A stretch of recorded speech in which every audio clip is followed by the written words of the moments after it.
All right, welcome back to our lesson on sine and cosine, lesson 4 in the measurement unit. This will be the last video in this lesson, and I will say, if you didn't watch the other videos in this lesson, I do recommend that you go back and watch those videos first. As you'll recall, if you watched them, in the first video, I showed you how we can use shadows to find the sine and the cosine. Video after that, we looked at how we could find those values, the values of sine and cosine for different angles by drawing and measuring triangles. By now, I hope you have a reasonably good understanding of what sine and cosine are, but keep in mind, I have not yet given you sort of a proper mathematical definition for these terms. So that's what we'll be doing in this video. I will define sine, cosine, and tangent for you in a way that's similar to how you would typically see them defined in a high school geometry class or textbook. In order to start this definition, we're going to need an angle. Okay, so here's my angle, and we'll go ahead and use that variable theta for this angle. The first thing I'm going to do is I'm going to drop a perpendicular from this inclination, this ray, if you will, of the angle, down to the other ray or line of the angle. So I'll use the dots on my dot grid paper to do that. And so here we go. So this is a perpendicular line drawn from this ray down to this ray. So this right here is a right angle. Okay, so we could call this length right here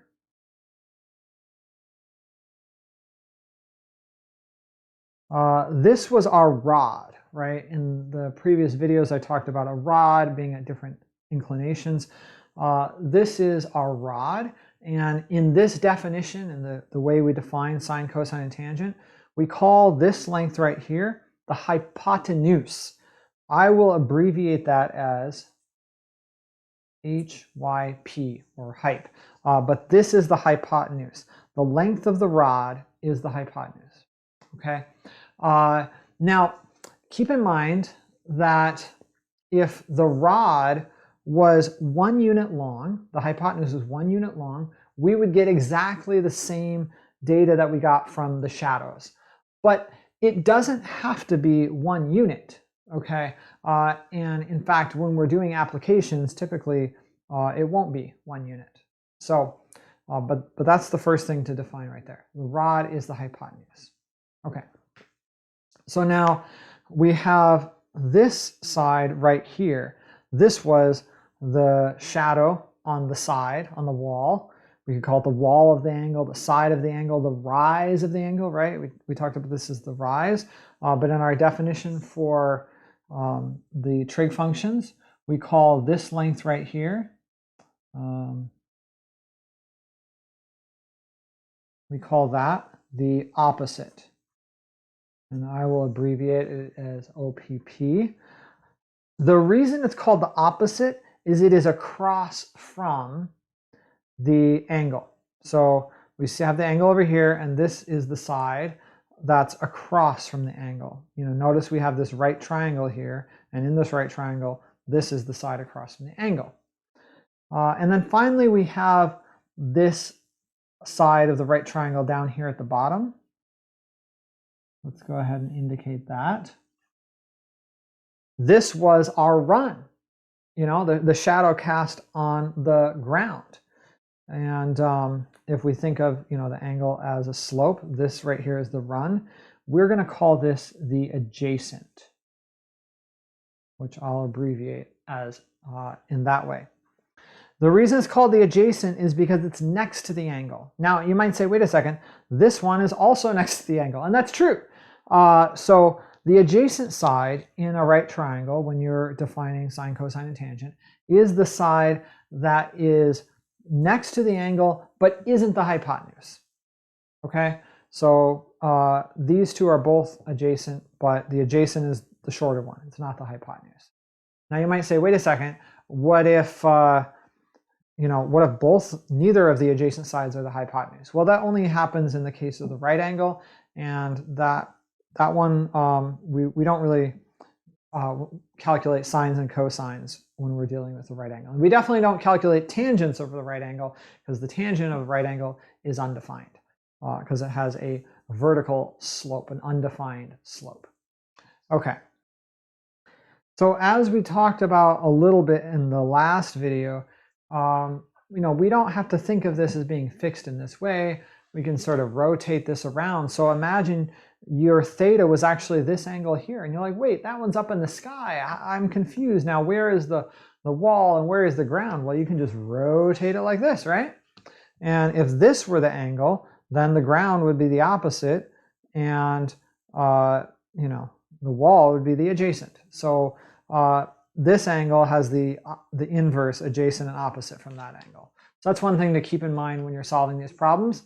If you get confused about the orientation, because triangles can come in any orientation, you can always just rotate your paper so that the angle is set up in such a way that you have the adjacent side on the floor, on the ground. Okay.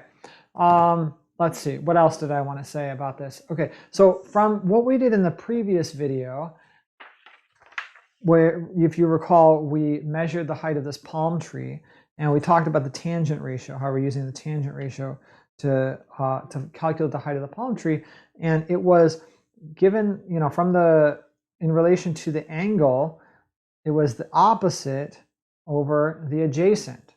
It was, the rise over the run. So tangent, of course, is rise over run, opposite over adjacent. So let's go ahead and write that one first.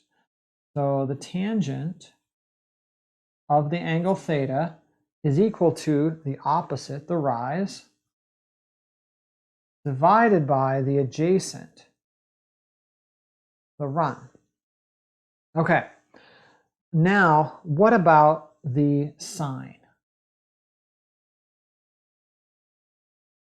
Okay, so the sine of theta, if the rod were length 1 unit, then the sine is just the rise. However, in most applications, this will not be 1 unit, so you have to scale it, typically scale it down.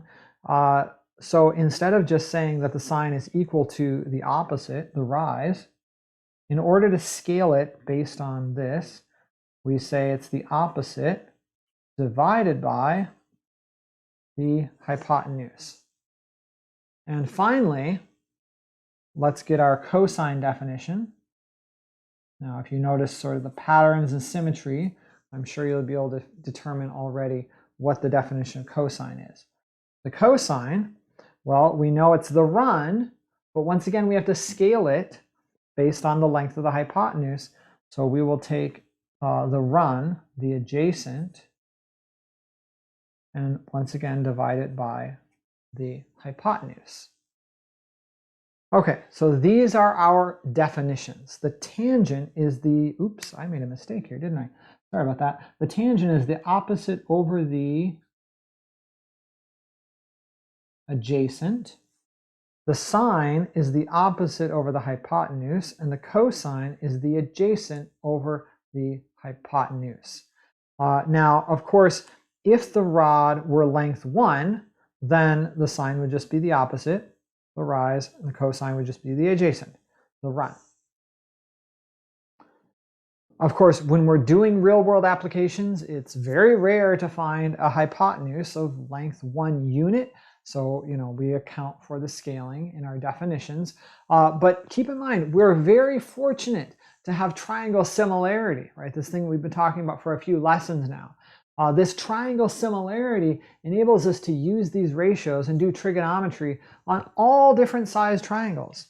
These ratios that we talked about in the previous video, they work for any triangle, whether it's the size of, like my fingernail, whether it's tiny like that, or whether it's, the size of our solar system or galaxy, what have you. We can use these same trigonometry ratios for any size triangle, and that is due to this triangle similarity fact, the fact that similar triangles have proportional sides. That fact enables us to do trigonometry. Okay, now before we wrap this up, actually I want to do two things. One, I want to show you a mnemonic that is often taught to help students remember these definitions of sine, cosine, tangent. And then the other one is I want to show a quick example where we'll find the sine, the cosine, and the tangent of a triangle. First, the mnemonic. Now, one reason why I've spent so much, and maybe I've been repeating myself too much, if so I apologize, but I spent so much time sort of hammering this point home, that the sine is the rise, and if it's not one unit, then it's the rise divided by the hypotenuse, and the cosine is the run, and if this is not one unit, the run divided by the hypotenuse. I repeated that over and over to try to get it stuck in your head so that you'll remember when you're trying to find the sine, the cosine, and the tangent. You'd be like, oh wait, the sine, yeah, that's the wall. And the cosine, oh yeah, that's the ground, the shadow on the ground. So hopefully that'll help you remember. But I will also show you this mnemonic very quickly. Okay, so the mnemonic is known as SOHCAHTOA. SOHCAHTOA.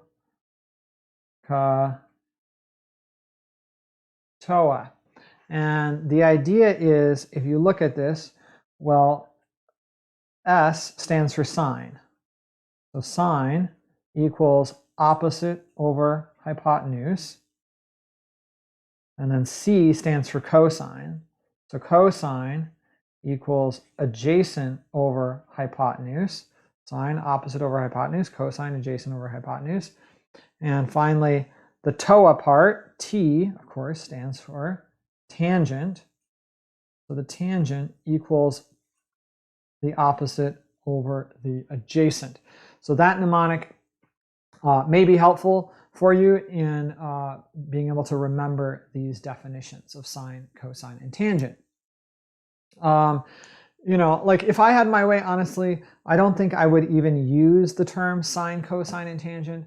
I would probably use wall and ground and slope, really, right? For tangent, I'd say probably just slope.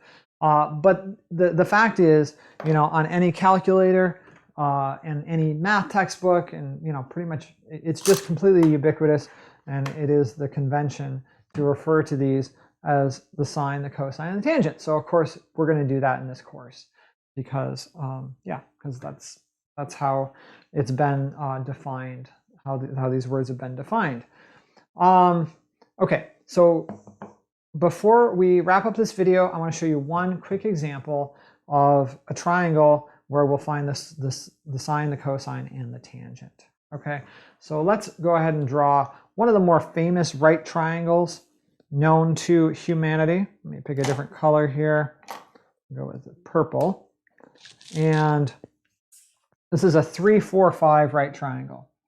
And so I'll use the dots on my dot grid paper to draw this out. So actually, let me just measure it. So we're going to do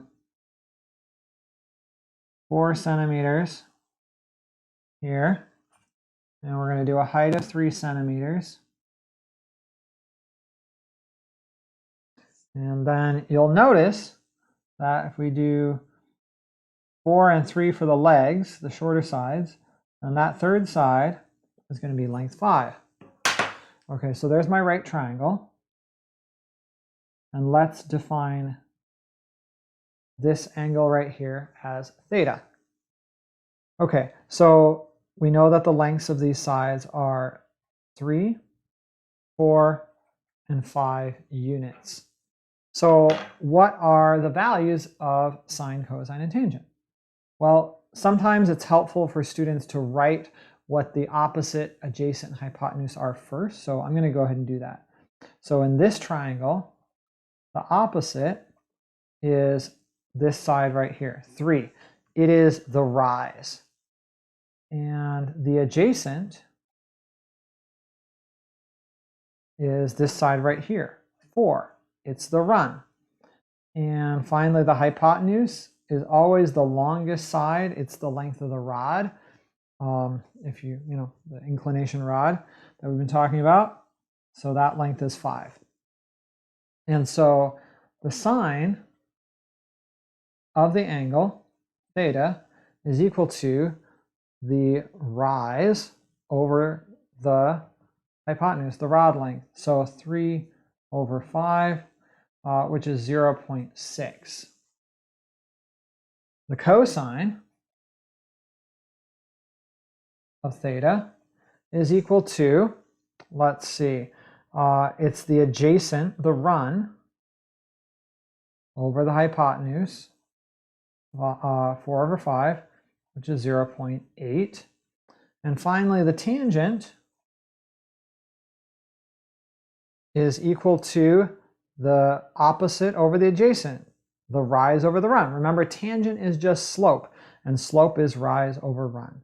So this is going to be 3 over 4, which of course equals 0.75.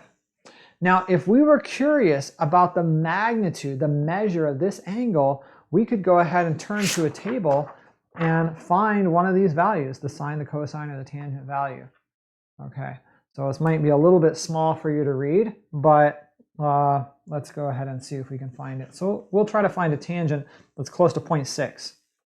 So I'm looking here, and I see at 37 degrees, I'm within 2 thousandths of 0.6. So that looks like the closest one. 38 degrees is farther, 36 degrees is farther. So if I'm going to go for the nearest degree, 37 degrees will be it.